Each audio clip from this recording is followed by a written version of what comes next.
Imagine ancient Greece not as one unified country, but as a mosaic of powerful city-states. Among them, two giants stood out, as different as day and night.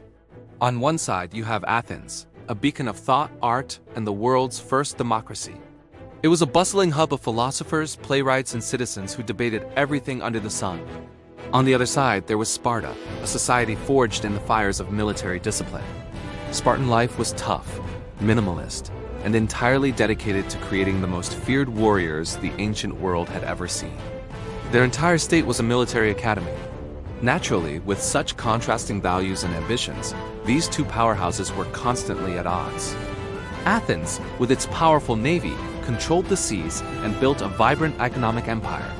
Sparta, with its invincible hoplite army, dominated the land. They were like two alpha predators circling each other, constantly vying for control over the smaller Greek city-states. Their rivalry was a cold war that often flared into open conflict, a deep-seated suspicion that defined the political landscape of Greece. Each saw the other as a fundamental threat to its way of life and its vision for the future of the Greek world. But while these two rivals were busy with their internal squabbles, a shadow was growing in the east.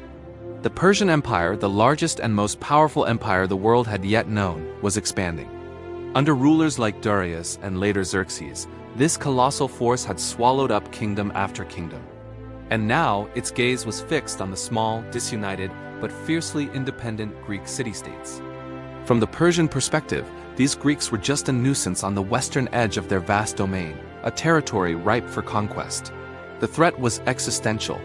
The Persian war machine was on the move, and it aimed to extinguish the light of Greek freedom for good. The first blows fell hard. The Persian invasions of Greece began, and the sheer scale of their army was terrifying. At the Battle of Marathon, a smaller Athenian force achieved a stunning, almost miraculous victory against the first wave of invaders, proving the Persians were not invincible. But the real test was yet to come. The Persian king Xerxes amassed an even larger army and navy, determined to crush Greece once and for all. This led to the legendary stand at Thermopylae, where a tiny force of Greeks, led by 300 Spartans, held a narrow pass against hundreds of thousands of Persians. It was a heroic defeat, but it bought the rest of Greece precious time. Faced with a common enemy that threatened to enslave them all, the unthinkable happened. Athens and Sparta, the eternal rivals, put aside their deep-seated hatred and formed a fragile, desperate alliance. The Athenian navy, the very tool of its imperial ambition, became the shield of Greece at sea, winning a decisive victory at the Battle of Salamis. The Spartan army, the embodiment of Greek martial prowess, led the combined Greek forces to crush the Persian army at the Battle of Plataea.